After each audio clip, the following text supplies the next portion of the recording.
which one of these hood ornaments do you think looks best? I think this one's kind of ratty.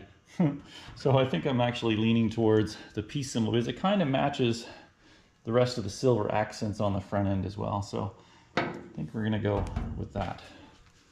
Either way, welcome back to what could be the last episode with the VW thing. This should be a really interesting episode because not only we're gonna change the look, but also we're gonna get to drive it. So just a couple of things really to take care of in this episode, and that's a little bit of wiring with the windshield wiper switch. And the interior. These rear panels are going to be sent out to be carpeted, as I just don't have any carpet. I don't know how to do that. But the seats, the Thing seats, I'm not sure the history on these things, but these things reek. I had to bring them in for this episode, but I kind of want to put them back outside. They kind of smell like, you know, like wet dog, wet barn, like just a lot of wet things are living inside the original horsehair. So we got a kit to pretty much redo everything. I hope. I've never done one of these things before, so we'll see what that's all about. But I'm going to take these things back outside, rip them apart, power wash them, and free breeze them, whatever I got to do there to get that stink out. And then, yeah, once the seats are in, we can put the floorboards in, and then we can actually do the top. So got a new top in for the top of this thing. So again, I've never done a top, but I've watched a few YouTube videos on it already. So that looks pretty straightforward as well. And then once we get that on, then we can actually just add the liquid. So fuel, oil, coolant, and we should be able to get this thing running. So that'll be a really exciting day. So let's chip away at all this stuff, get it done, and get this thing running.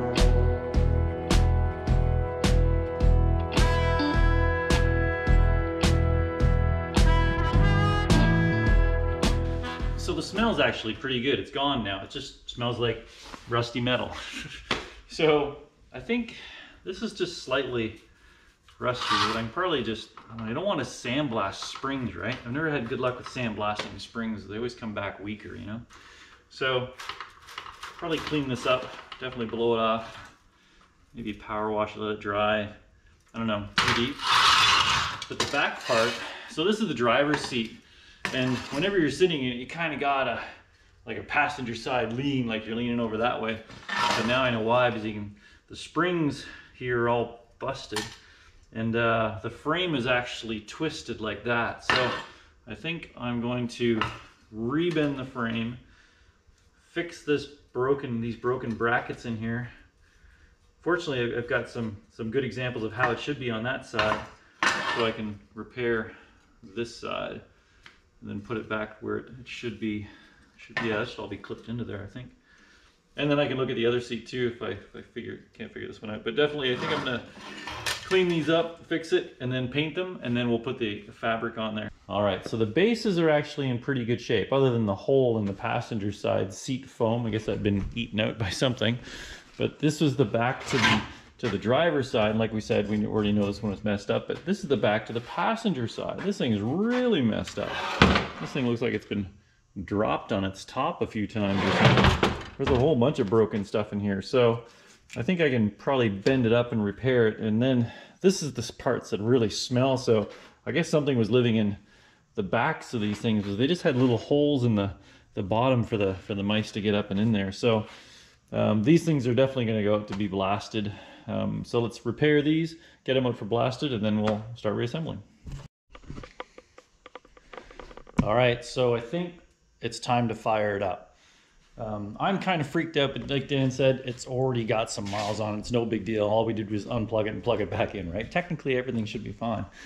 But of course, my concern is we've had the air intakes off for so long that I had rags stuffed in it right from the beginning that something may have fallen in. It's happened to me once, and I don't want that to ever happen again. So, but I'm sure those are cleaned out. We've got coolant, oil, and we need to add some gas to it. And other than that, we just have to hit the button, press the brake pedal, I guess. So let's add some gas and see what happens.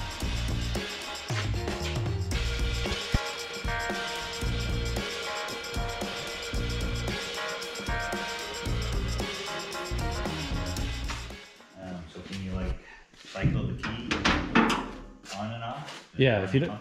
Yeah, I think so. As long as you don't press the brake pedal, I can turn the key on and off as many times as I want. So, all right, so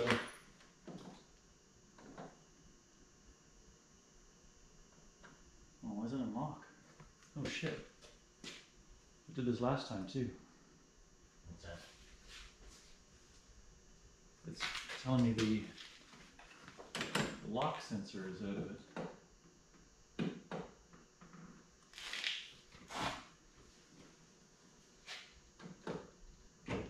Oh shit. This is literally, I'm editing the paint video now, we're on the reassembly, but it's telling me that that little key indicator is back up. Oh, I locked it last night. I can unlock it. It's still in the lock mode.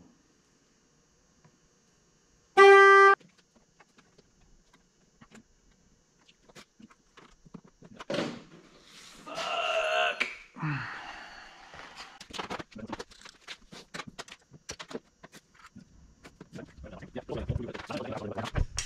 Well, crap. You may remember from the last episode where we had that little indicator come on in the dash, and I thought by putting this module back into it, it would sort itself out. But for some reason, this was plugged in, and now we've got that back. So, I don't know. Column locks out, so.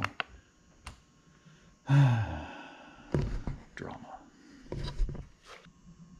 All right, so we've got the issue again where this ignition control box won't send a signal back to the car saying it's all okay, I guess. So, but I just finished watching a YouTube video about this guy, how he literally took a hammer to this thing with his foot on the brake, and it started. So let's try it, because other than that, I just have to buy another one. So what have we got to lose, right? So either way, we'll probably end up getting another one regardless, because I can't have this thing fault out on the customer, right? So yeah, let's just whack it with a hammer.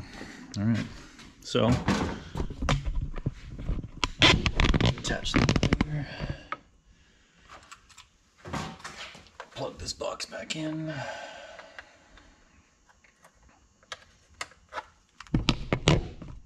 Put the key in.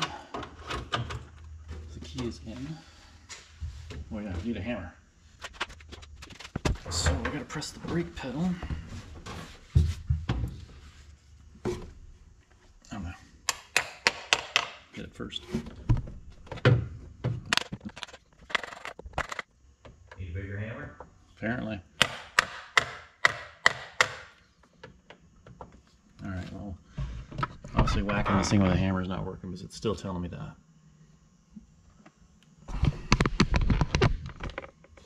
Let's try it here. So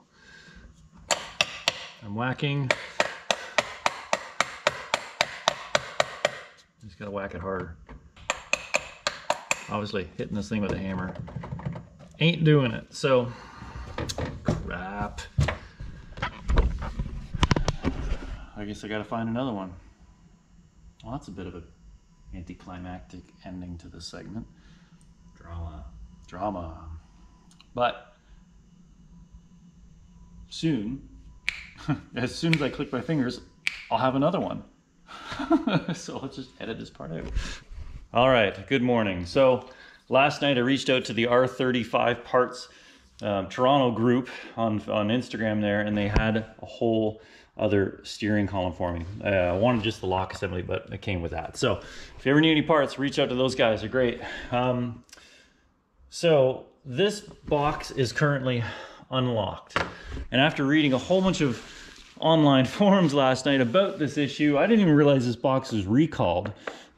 So you can probably get one from a dealer if it was in its original GTR format. So either way, I think the workaround solution for that is to, while it's locked out, is to pull the fuse out of the panel. So I think we're going to do that. Here's the old one. I sort of given up on it because I cannot retract that worm gear far enough. If I spin this, you can see that cam moving in there, but if I go back this way, there's a hard stop right there, and it won't retract. So maybe the guy that I was talking to last night said the gear teeth skip, and maybe that's the issue. I don't know. It's just jammed up. It's locked up. It can't retract any farther.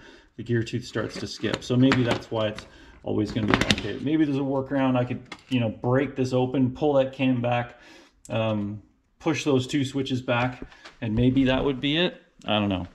But I think what we're going to do is we're going to install that new box in there while it's unlocked.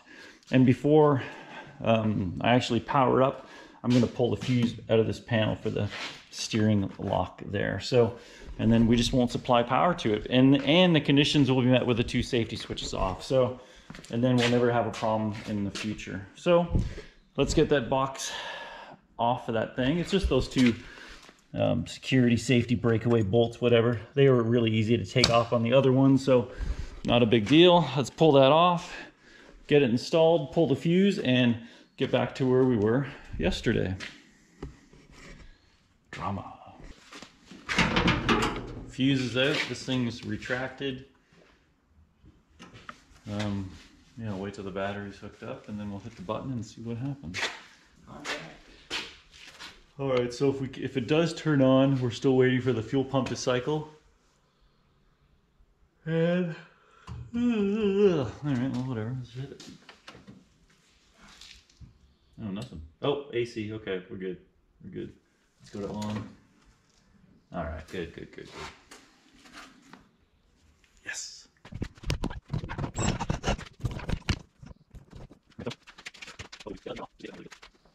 Ready? I guess I'm gonna turn her over. Yeah, make sure you put it on the brake. Yeah. Not sure we're in park. We're in park yet. Here we go.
Idea what a TPMS is.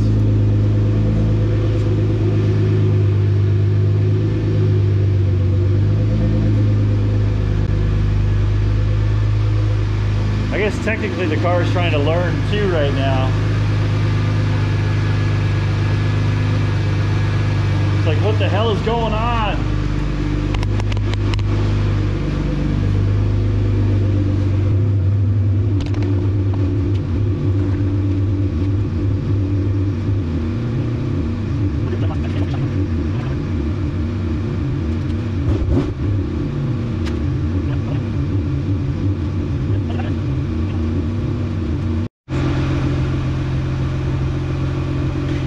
Alright, so now that it runs, I kind of want to put it in gear just to see, so I'm just going to back it up. A little bit forward, a little back, a little bit forward.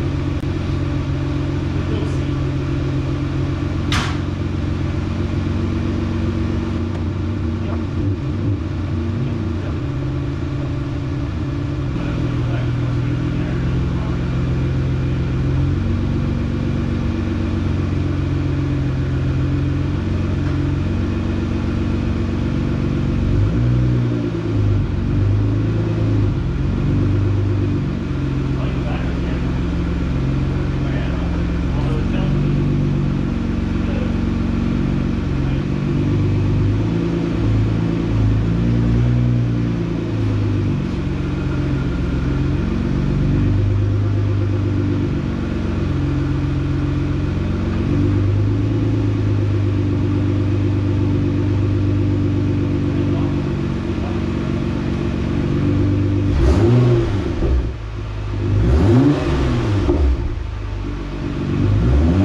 All right, so there was an issue with the shifter lockout. I couldn't get it out of park. I had to use the key to push it into park to pull it back. So I don't know what's going on there. Some sort of lockout on the shifter, I guess. But it runs. And no leaks. No leaks? Even better. All right, it's time. We're going to pull the thing outside. Tim's gonna take it away to get it wrapped.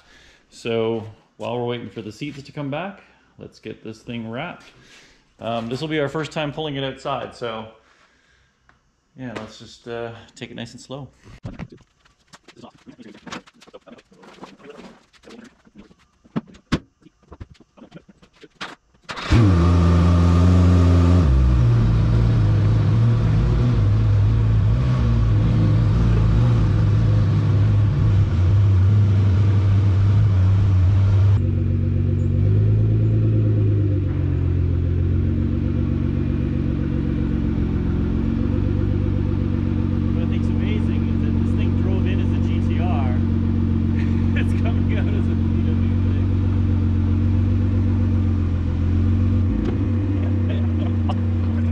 I can hear it running. It's just ever so quiet. It's really nice. It sounds exactly like a Volkswagen. Nobody would even tell.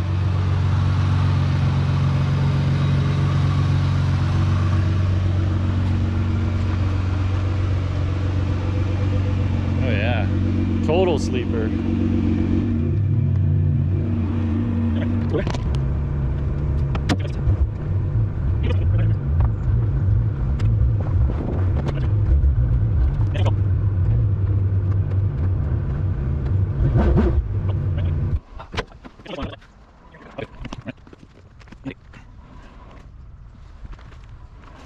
Still looks really squat.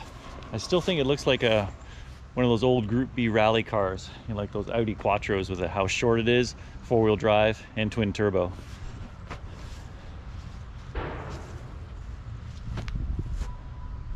What did those Audi Quattros have for horsepower? I'm just curious.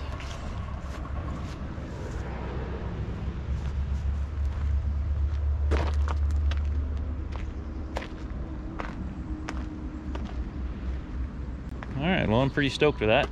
So next time you see it, it will be wrapped, but I'm not going to give it away yet.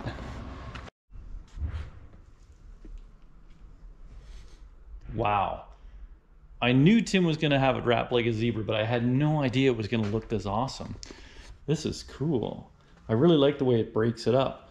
So apparently back in, I guess, the 70s, when you ordered your Volkswagen Thing, I guess you could get it in a zebra pattern, because Tim said he had this modeled after the original zebra stripes that you could get on the 70s VWthing. Don't know much about that, but I really like the way it even wraps on the inside of the doors there a little bit. So this is just, it's awesome. I don't know how else to describe it. I really like the way this looks. This is really cool. So moving forward, I did get the windshield wiper mechanism on, and then the switch is hooked up, and I've got the horn button installed. Small things. Today I go get the seats from Sam Blasting so I can start putting those together. Doot, doot. And then yeah, so let's really want to take this thing for a rip now, but let's get the seats done. So let me go down and get the seats, get those painted, and then we can start building them back up and install them, and then we can put the roof on. I think the roof's going to have a really cool look too. I like the way the black will just continue up, and then it'll be black roof there. So let's get this thing done. All right, so the seats are now primed and painted. I used epoxy, so I'm not worried about painting this part black, but this part here is showing beneath the seats, so I painted that black, but I just left this in the gray epoxy primer, which would be more than fine. So now we get to rebuild. So looking at all this stuff here, fortunately it came with a DVD, so it's actually pretty straightforward stuff. So I'm not going to explain to you how to reupholster VW seats, because this is the first time I've done it. So let's just time lapse this stuff together and get it installed.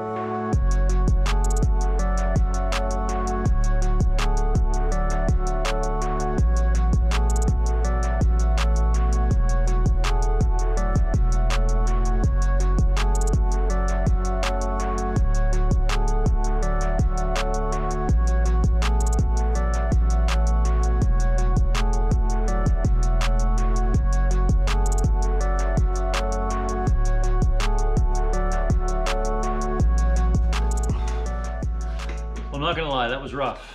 Never have I upholstered seats before.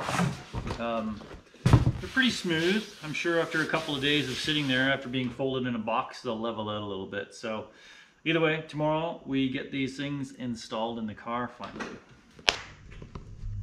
All right, seats are in, floorboards are in, carpets are in, little trim pieces are on. There's only one thing left to do, and that's the roof. Let's just put the frame on, get the fabric set up, watch a couple DVDs, and figure out how to install this thing. But it looks like we're still a little bit away from actually installing the top. You can see this is the frame here, but there's some issues with the metal ripping apart there on the header bar. So let's repair those things, make sure everything else is in good working order, and then we'll mock it up. All right, so I tried. I'm calling it on the roof. After repairing this section and installing the roof and getting it back on there, these upper bars here are bent pretty bad on both sides. And I guess that's from maybe the roof being so tight over the years, and as it was shrinking, maybe somebody was forcing it down, and just forcing it down bent those upper bars there. So it's kind of all out of whack. So, and with this, I kind of don't want to install this on this crummy old frame, but so you can see that if I pull this as tight as I can, see that hole right there? You can see that in the camera, but that needs to go here. And not only does it need to go here, it needs to be inside out, downwards. There's a metal strip that goes in there, and then that roof gets flipped back over that header bar. So I need like another 4 inches of material there. And understandably, if this was hot and warm and it was in the sun, I could probably have lots of extra vinyl there, but it's not that hot here. So rather than installing this nice vinyl top on an old crummy frame, I have another frame coming in now. So, and there's not much I can do with it at this point anyway. So I think I'm gonna take this roof back off, put it back in the box, and wait for the new roof to come in. But in the meantime, I think it's time to road test. There's nothing stopping us from testing it on the road. We got seats in it now. So let's go for road tests. I think that's the next thing to do.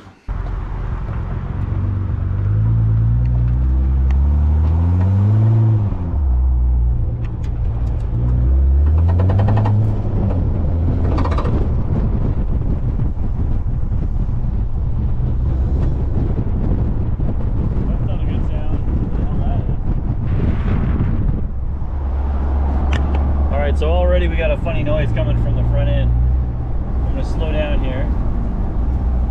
Sounds like something metal wrapping off the body. Listen to this when I accelerate.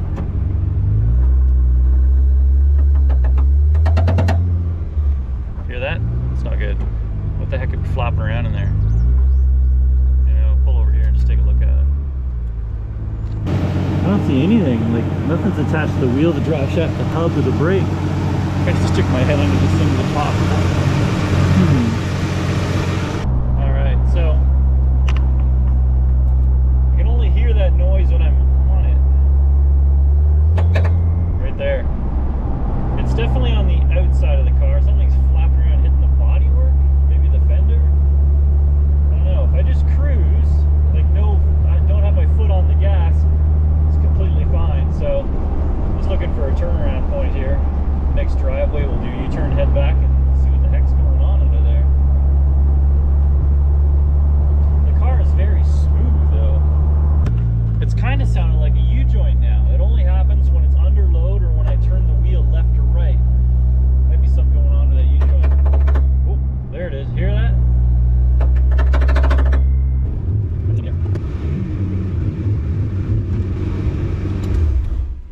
I think it's got drive shaft issues. Only when it's under load. It's like the hanger bearing's loose and it pulls to the side and wraps off whatever it's near. So I don't know 100% there yet. Let's take a look. All right, so round 2. As it turns out, one of the bolts I used to put this bar in at the, ooh, hit my head on this bar here. Turns out one of the bolts I put down there was actually just hitting the drive shaft. As soon as the drive shaft was under load, it would torque up, and then it would just hit the top of the bolt. So Just took the bolt out for now, so we'll see if that works. And all right, let's back it out.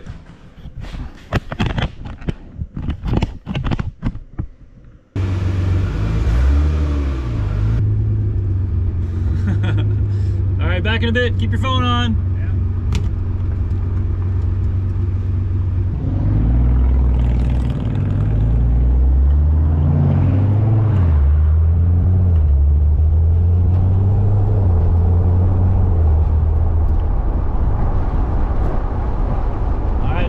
And we're good.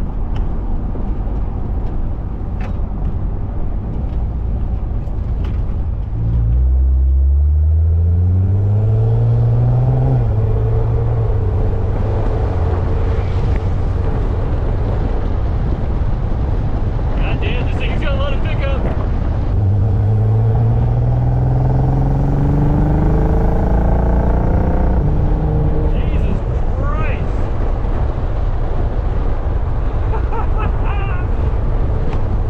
Should not have this much power. So when I was away, Tim took this car and he had it wrapped. And then he also had an alignment done and had all the fluids changed. So it does track dead straight. Like obviously no hands on the wheel here. We're still tracking straight, so it just feels tight. We know this car doesn't have a lot of kilometers on it, but it's still got a new car feel.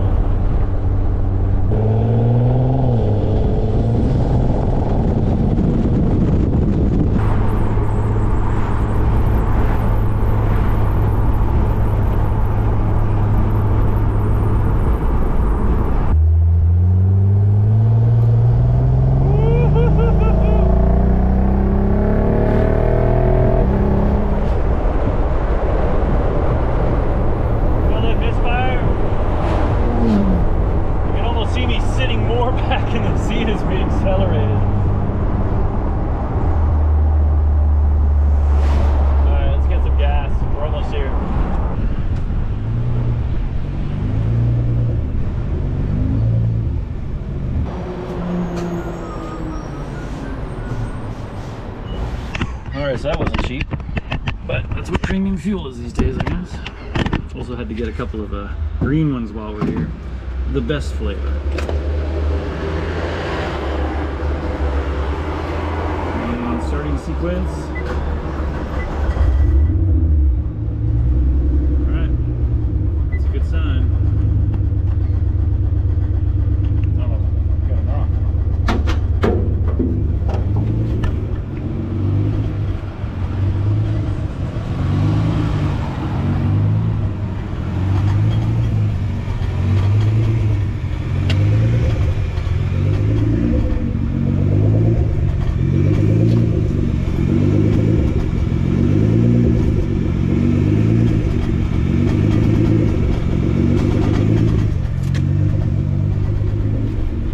Sounds like a knock underneath.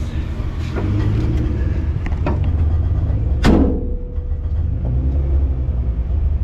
wonder what that is. What could be circuit? Oh, the drive shaft underneath could be moving right now. All right.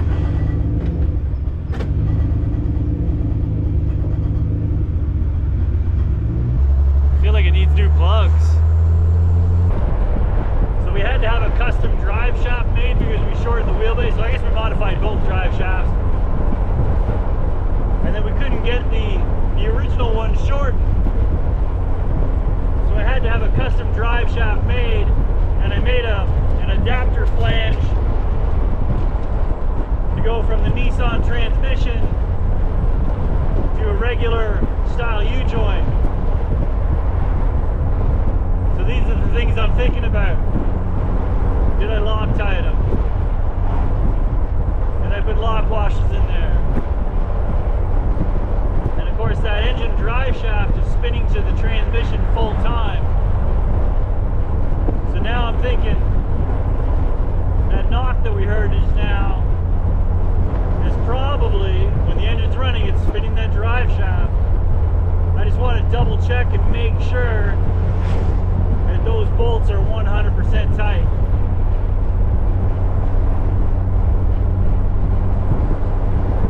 Peace of mind, right? Anyway, let's get this thing back home. Battery's about to die in the GoPro there. Get it jacked up, and then we'll revisit. All right, so the source of the rattle in the drive shaft isn't the connections, it's actually the slip joint here. See that? So if I knock on it now, hear that? So it's actually just the play in this slip joint here that's actually knocking back and forth. This drive shaft spins when the engine spins, but it's actually just knocking back and forth in there. So we're gonna pump this thing full of grease and see if we can eliminate that metal on metal contact there.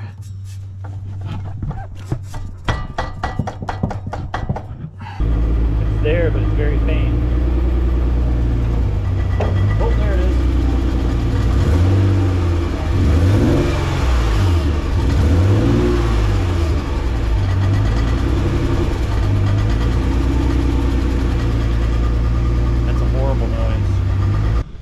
Well, crap. So this is the original drive shaft that was in the GTR. It does have a bit of a slip joint here, but it's ever so slight. Like really the engine and transmission aren't moving. It's just that they're both rubber mounted, and you know, the thermal expansion, it needs to go somewhere. So that can move back and forwards a little bit there. You can probably see that. Yeah. So this is the back, this is the front, but even when you hit this, it's got a very dull thud to it, with the drive shaft that's on it, of course, is metal, and any sort of when that gears, that slip joint in there is rattling back and forth, you can hear it reverberate down the hollow steel tube that's in there. So I don't know what to do about that quite yet. Wrap it in dynamite, I suppose, but it's not technically loose, and that slip joint is now full of grease, so just need to get it circulated through there, I guess, and see what sounds it makes. But I think we'll need a long-term drive shaft solution in there. Need somebody to shorten a carbon fiber one. All right, so we had another drive shaft made, or we had the old drive shaft modified. So I think there was a couple of things going on. So let me run this by what I think was happening. So as we developed a misfire in the engine, the car has been sitting for a long time, and you saw that the corrosion that's gone on with the wiring here, right? So whether it's a plug, coil, wiring, we don't know yet. I got to get a proper scan tool in there so we can see what's going on with the misfire and then start replacing parts.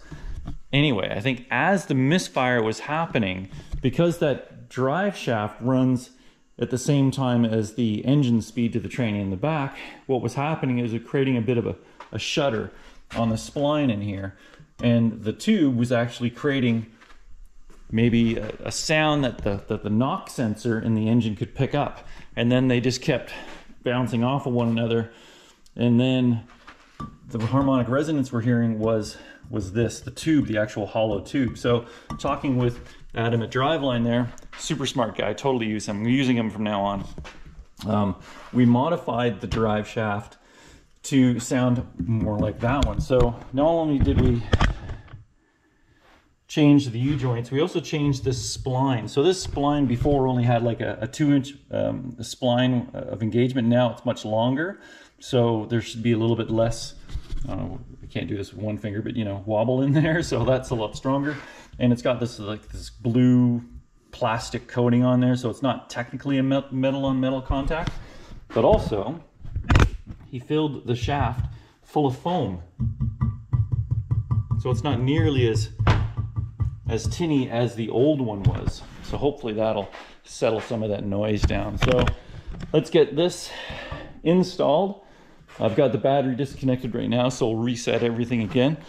We'll see if that misfire comes back, which we probably will. Probably needs spark plugs, coils, probably needs all that stuff from sitting with that firefighting agent eating all that stuff apart, right? Anyway, we'll get that changed out, get the drive shaft back installed, get the exhaust back installed, and we'll take it for another rip.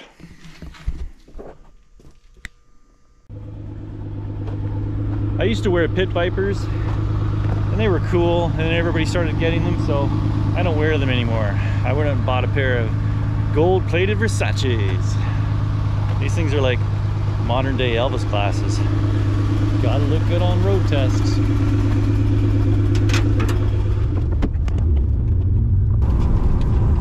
Road testing is probably the funnest part of the job,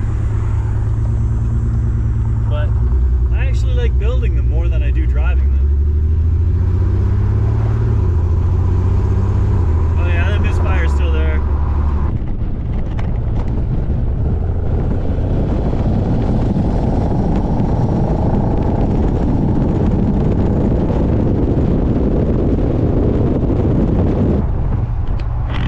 That's not too bad. I just forgot there was one of those photo radar cameras on the side of the road.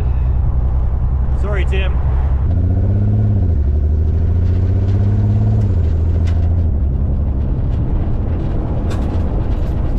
It's nice the car's not overheating. I mean, you can't tell. It's just got the one temperature gauge on there. That's all we've got, but everything seems fine. Other than the triangle, the TPMS thing, the service engine soon light, and the seatbelt warning light.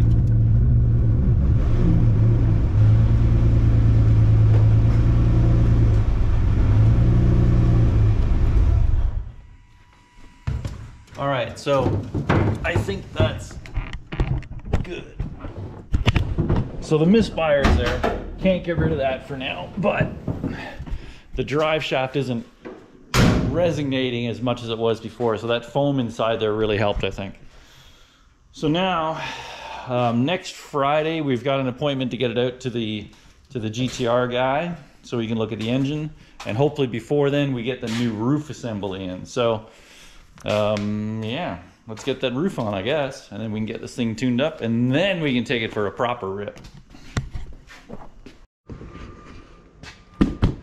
All right, FedEx just brought the roof in. We had it expedited up from Arizona from the Thing shop there, so let's get it installed. I'm dying to see what this thing's gonna look like.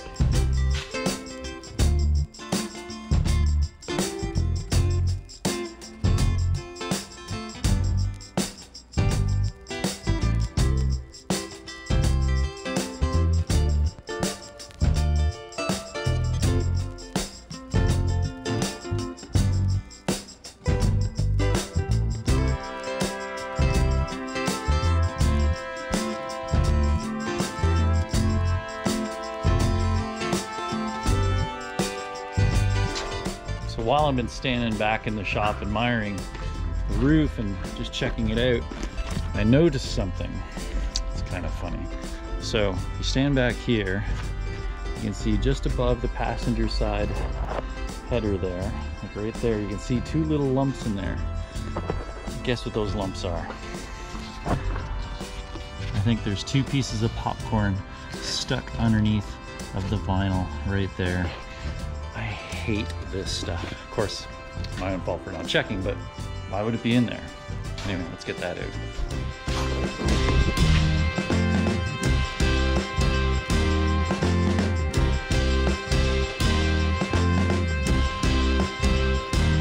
It's time to add some of the final features to this car. And one of them is the Oddball Customs badge. So I only have a couple of these left, or maybe 10 or 12, but I figure after I've used up all of these, I'm not building any more cars, but this one gets one, so I think that is a pretty good spot to put this one. You know, we contemplated putting in other places or one in the back, but I kind of like it there in the front quarter.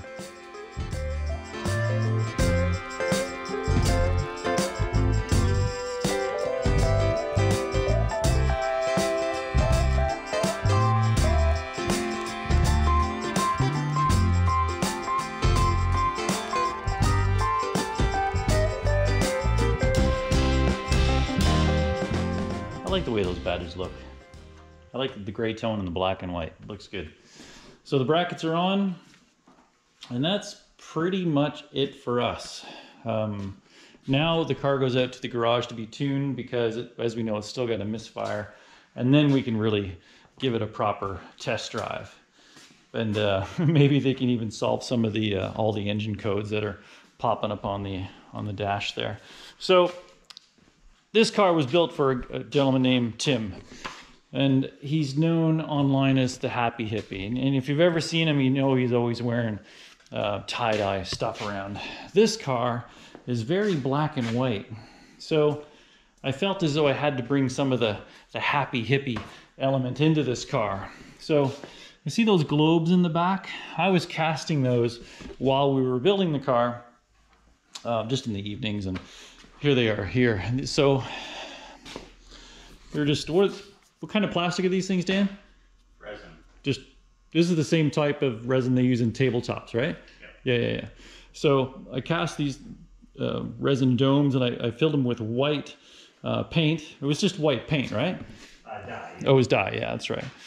And then I cast these LEDs into the back of them. So these are RGB LEDs, and they're just a slow change. And so I got a switch down here, and boom, we can bring some of the tie-dye vibe into the car. And they get out of sequence, and you know, they'll start flashing random colors, which is kind of cool. And because they're LEDs, they're like no drain on the battery, so you can just turn them on and let them go. So now the car, like I said, is going to the shop, and then we can actually do some testing to it. So, and I think it's going to get some audio. That's out of my department, and yeah, audio, and let's get some work done to it. Then we'll take it for a rip. A proper rip. Just before this car leaves, gotta hang one of these babies in here. Every car needs one, or you'll find one in every car. You see. There we go. Apparently, it smells like coffee. Debatable.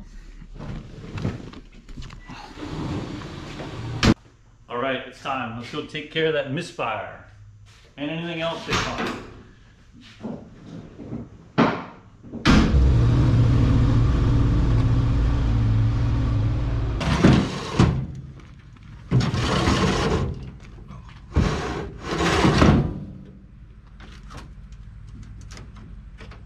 Sure. Stoney. Let me We'll know. see you soon. Yes, sir. Keep me posted. Let me know what Yeah. they find. Right on. Yeah. Okay, Greg, you ready? Well, at least the rain's gonna wash it. Yes. It's meant to get wet. It's all good. You're right. It's a car, for fuck's sakes. I just don't like taking them out in the rain. Yeah. Like leaving my house. Yeah. If I get caught in it, hey, such is fucking life. It was nice when I left. All right, dude. Keep me posted. Okay, I will too. Talk to you soon.